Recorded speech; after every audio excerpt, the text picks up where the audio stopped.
ইস্টবেঙ্গল আইএসএলের অভিযান শুরু করছে 16ই ফেব্রুয়ারি থেকে। তার আগে এই রকম হবে সত্যি ভাবতে পারিনি। নর্থ ইস্ট ম্যাচ ইস্টবেঙ্গলের জন্য কঠিন চ্যালেঞ্জ হতে চলেছে। নর্থ ইস্টের বিরুদ্ধে কি ইস্টবেঙ্গল জয় পাবে প্রথম ম্যাচেই ঘরের মাঠে? কীরকম ম্যাচ হবে, কীরকম নর্থ ইস্ট দল, ইস্টবেঙ্গল শিবির নিয়ে কি খবর বেরিয়ে আসছে, সমস্তটা নিয়েই আলোচনা রয়েছে এই ভিডিওতে।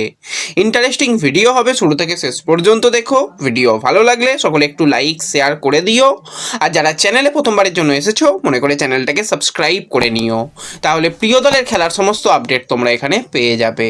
তো চলো আর দেরি না করে ভিডিও শুরু করা যাক। তো প্রথমেই যদি আমরা কথা বলি ইস্টবেঙ্গলের আইএসএলের প্রথম ম্যাচ নিয়ে, যেটা ইস্টবেঙ্গল কিন্তু কিশোর ভারতী স্টেডিয়ামে খেলবে সন্ধ্যা 7:30 থেকে, এবং এটা ইস্টবেঙ্গলের এই সিজনের আইএসএলের প্রথম ম্যাচ।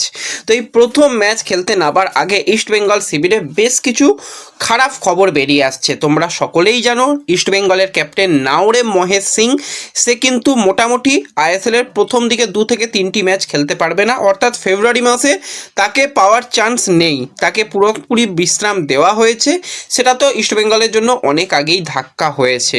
এবং প্রস্তুতি ম্যাচে কিন্তু মোহাম্মদ রাকিব, সে কিন্তু তার হেড ইনজুরি হয়েছে, এবং ইনজুরি যেরকমটা তার স্ক্যান করে দেখা গেছে না খুব একটা ইনজুরি সিরিয়াস নয়, কিন্তু তার যেটা মাথা ফেটেছে সেখানে 8টা কিন্তু তাকে সেলাই দিতে হয়েছে। তো সেই জায়গাতে একটু চিন্তার কারণ, তাকে প্রথম ম্যাচে খুব একটা রিস্ক নেওয়া হবে না, কারণ হেড ইনজুরি থাকলে সবসময় পুরোপুরি 100% ফিট না হওয়া পর্যন্ত তাকে খেলানো যায় না। এবার তার ঠিক কীরকম সিচুয়েশান থাকবে তার উপর নির্ভর করবে প্রথম ম্যাচ খেলা। তো যেরকমটা খবর বেরিয়ে আসছে, প্রথম ম্যাচে কিন্তু এক প্রকার অনিশ্চিত হয়ে গেছে মোহাম্মদ রাকিব। তো রাকিবকেও প্রথম ম্যাচে পাওয়া যাবে না, এবং পিঠে বা ঘাড়ে কাঁধে ব্যথার জন্য কিন্তু কেভিন সিবিলে সে এখনও পর্যন্ত ইস্টবেঙ্গলের সঙ্গে পুরো দমে প্রস্তুতি পর্ব চালায়নি। তো এতগুলো প্লেয়ার কিন্তু গুরুত্বপূর্ণ, প্রত্যেকটা প্লেয়ার ইস্টবেঙ্গলের প্লেয়িং 11-এ থাকা প্লেয়ার কিন্তু তারা চোটের আওতায় রয়েছে, তাদের কিন্তু নিয়ে একটু হলেও চিন্তার কারণ রয়েছে। হ্যাঁ, কিছুদিন বাদে হয়তো তারা সকলে ফিট হয়ে যাবে, কিন্তু প্রথম ম্যাচ সবসময় কঠিন ম্যাচ হয়, এবং নর্থ ইস্ট তারা যথেষ্ট ভালো দল। তো তাদের বিরুদ্ধে নামার আগে কিন্তু এই চিন্তাগুলো থাকছে অস্কারের। জানি না এই সমস্যাগুলো কাটিয়ে কিভাবে অস্কার তার দলকে সেট করবে, কিভাবে প্রথম ম্যাচ জিতবে।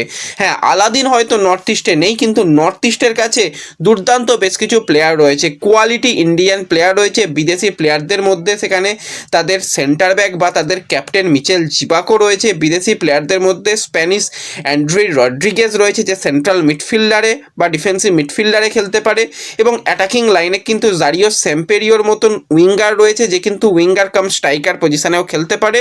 এবং ইন্ডিয়ান প্লেয়ারদের মধ্যে ভেরিয়েশান কিন্তু প্রচুর রয়েছে, সেখানে ডিফেন্স তাদের যথেষ্ট শক্তিশালী মজবুত রয়েছে, গোলকিপার যথেষ্ট ভালো, মিডফিল্ডে যারা খেলবে তারা অনেক দিন ধরে আইএসএলে খেলছে, তারা এক্সপিরিয়েন্স প্লেয়ার, এবং উইঙ্গার এবং অ্যাটাকার নর্থ ইস্টের কাছে যা রয়েছে অন্যান্য দলের কাছে ভাই নেই। কারণ তাদের জিতিন এমএসের মতন একজন প্লেয়ার রয়েছে, যে কোনো মুহূর্তে গোল করতে পারে, লাল বিয়াকনিয়ার মতন একজন পারফেক্ট বক্স স্ট্রাইকার রয়েছে, এছাড়া থই সিং সেও গোল করতে পারে, পার্থিব গগৈয়ের কথা বলো সেও গোল করতে পারে, বেকে ওরাং সেও গোল করতে পারে। তো গোল করার লোকের কিন্তু তাদের অভাব নেই। হ্যাঁ, তাদের কাছে একটা আলাদিন নেই। আলাদিন না থাকায় হয়তো প্রথম কিছু ম্যাচ তারা স্ট্রাগল করবে, কিন্তু তাদের যে সেট দল সেটা কিন্তু ধরে রেখেছে, এবং এখানে জুয়ান পাদ্রো বেনালি তার যেটা প্লেয়িং স্টাইল সেখানে কিন্তু তার দলকে পুরোপুরি ফিট করেছে। তার দলের যদি পারফেক্ট প্লেয়িং 11 নিয়ে কথা বলি, সেখানে কিন্তু ইস্টবেঙ্গলকে বেশ কিছু জায়গায় চ্যালেঞ্জের মুখোমুখি হবে। 4-2-4-4-2 এই ফরমেশানে কিন্তু কোচ তার দলকে খেলায়, সেখানে গোলকিপার পজিশনে অবশ্যই কিন্তু থাকবে গুরমিত, এবং গুরমিত কতটা ভালো গোলকিপার সেটা আমরা দেখেছি। Back to back Durand cup north east champion হয়েছে, সেখানে গুরমিতের অসাধারণ পারফরমেন্স কিন্তু আমরা দেখেছি। এছাড়া ইয়াংগেস্ট গোলকিপার হিসাবে দীপেশ চৌহান রয়েছে, যেও কিন্তু আন্ডার-23 দলের সদস্য ছিল, এবং তাকেও কিন্তু আমরা ভালো করতে দেখেছি। ডিফেন্স লাইনে মিচেল জিবাকোকে নিয়ে কিছু কথা বলার নেই, বয়স 37 হলেও এখনও পর্যন্ত তার যে ডিফেন্সের খেলা সেটা কিন্তু আমরা দেখেছি। হ্যাঁ, খুব একটা উঠে নেমে খেলে না, মূলত একদম ডিফেন্সের কাছাকাছি থাকার চেষ্টা করে, সেন্টার ব্যাক পজিশনে খেলে। এবং তার সাথে কিন্তু দীনেশ সিং, সেও কিন্তু অনেক দিন ধরেই নর্থ ইস্ট দলে যুক্ত রয়েছে, এক্সপিরিয়েন্স সেন্টার ব্যাক, তারা কিন্তু সেন্টার ব্যাক থেকে জুটি হবে। সাইড ব্যাকে কিন্তু ভেরিয়েশন অপশান রয়েছে, সামতের মতন প্লেয়ার রয়েছে, তন্ডম্বার মতন প্লেয়ার রয়েছে, যারা কিন্তু লেফট ব্যাক পজিশনে খেলতে পারে। রাইট ব্যাক অপশান হিসাবে আসির আক্তার, রবীন যাদবের মতন প্লেয়ার রয়েছে, যারা রাইট ব্যাকে খেলতে পারে। তো ফার্স্ট 11-এর দিকে তাকালে সেখানে সেখানে সামতেই শুরু করবে এবং তার সাথে আসির আক্তার। মিডফিল্ডেও কিন্তু অনেক অপশান রয়েছে। প্রথম অপশান হচ্ছে মায়াকান মতুন, তাকে কিন্তু প্রথম থেকে ব্যবহার করা যাবে। সাথে অ্যান্ড্রে রড্রিগেজ রয়েছে, যে কিন্তু সেন্ট্রাল মিডফিল্ডার পজিশনে খেলতে পারে। ম্যাকার্টন ডিফেন্সিভ মিডফিল্ডার হলেও তাকে আমরা অ্যাটাকে সাহায্য করতে দেখি। বেকে ওরাং কিন্তু সেন্ট্রাল মিডফিল্ড পজিশনে খেলতে পারে। তো মিডফিল্ডেও কিন্তু ভেরিয়েশন অপশান এবং মিডফিল্ড যথেষ্ট শক্তিশালী রয়েছে।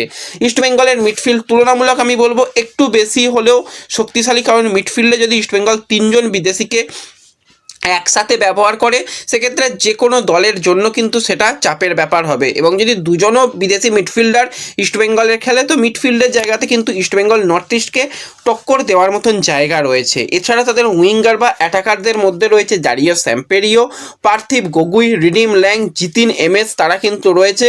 এবং স্ট্রাইকার হিসাবে থই সিং, লাল বিয়াগনিয়ার মতন প্লেয়ার রয়েছে যারাও কিন্তু গিয়ে গোল করতে পারে। তো স্ট্রাইকারে যদি 4-4-2 কোচ খেলায় তো সেক্ষেত্রে লাল বিয়াগনিয়ার সঙ্গে পার্থিব গগৈ সেটা কিন্তু পারফেক্ট একটা কম্বিনেশান হতে পারে।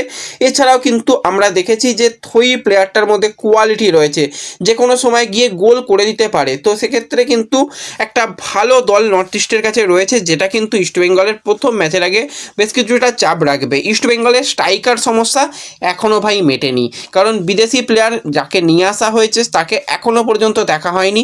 প্রথম ম্যাচে নেবে সে কতটা দলের সঙ্গে মানিয়ে নিতে পারবে সেটা হচ্ছে মেন ব্যাপার। অন্য জায়গায় খেলা আর আমাদের ইন্ডিয়াতে খেলার মধ্যে আকাশ পাতাল তফাৎ রয়েছে, কারণ আমাদের এখানে বেশ কিছুটা ফিজিক্যাল ফুটবল হয়, কিছুটা হাই প্রেসিং খেলা হয়, যেটা কিন্তু সে সিঙ্গাপুর লিগে পায়নি। সিঙ্গাপুর লিগে অনেকটা ফ্রি ফুটবল খেলেছে।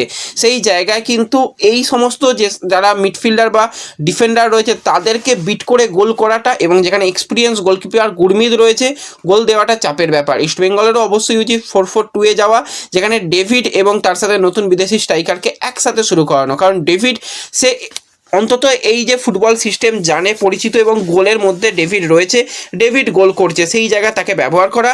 মিগুয়েলের সবথেকে বড় ভূমিকা হবে পুরো ম্যাচ কন্ট্রোল করা, পুরো খেলা পরিচালনা করা, কারণ মিগুয়েলের রিপ্লেস করার মতন দলে কোনো প্লেয়ার নেই। যেটা ছিল নাওরেম মহেশ সিং, সে কিন্তু বর্তমানে ইনজিওর থাকার দরুন সে খেলতে পারছে না। এবং সাইড ব্যাকে ইস্টবেঙ্গলের একটা সমস্যা হবে, যেখানে জারিও স্যাম্পেরিও রয়েছে, যে কিন্তু দুটো উইংয়ে খেলতে পারে। সে কিন্তু অবশ্যই ইস্টবেঙ্গলের যে রাইট চ্যানেল সেখানে কিন্তু বারবারই অ্যাটাক করার চেষ্টা করবে। সেখানে যদি কোনোভাবে খেলতে না পারে রাকিব, তো রাইট চ্যানেলে একটা তো ল্যাকিং থাকবেই। তো সেই জায়গায় রাইট চ্যানেলটা ইস্টবেঙ্গলের অনেক বেটার করতে হবে, কারণ তাদের কাছে কোয়ালিটির সমস্ত উইঙ্গার রয়েছে। পার্থিব গগৈও কিন্তু রাইট চ্যানেল বরাবর খেলতে পারে, এটাও মাথায় রাখতে হবে। এবং অবশ্যই ইস্টবেঙ্গলের সতর্ক থাকতে হবে থই সিং, জিতিন এমএস বা লাল বিয়াগনিয়ার মতন প্লেয়ারদের কাছ থেকে, কারণ তারা যে কোনো মুহূর্তে গোল করতে পারে। লং ডিস্টেন্স শট থেকে পার্থিবের গোল করতে আমরা দেখেছি, জিতিনকেও গোল করতে দেখেছি। তাদের কিন্তু আটকানোটাও বেশ বড় চ্যালেঞ্জ হবে। তো নর্থ ইস্ট কিন্তু বেশ একটা শক্তিশালী চ্যালেঞ্জ দিতে প্রস্তুত ইস্টবেঙ্গলকে, সেটা বলাই যায়। এবং ইস্টবেঙ্গল শিবিরকে নিয়ে এখন তো চিন্তার কারণ রয়েছে। দেখা যাক প্রথম ম্যাচে ইস্টবেঙ্গল কতটা ভালো ফুটবল খেলতে পারে। আর অনেকে টিকিট নিয়ে জানতে চাইছিলে, এখনও আপডেট আসেনি, এলে অবশ্যই জানিয়ে দেবো। তো ব্যাস এই ভিডিওতে এই আপডেটগুলোই শেয়ার করার ছিল। ভিডিও ভালো লাগলে লাইক শেয়ার করে দিও, চ্যানেলে প্রথমবারের জন্য এলে সাবস্ক্রাইব করে নিও। দেখা হবে পরবর্তী ভিডিওতে। ধন্যবাদ।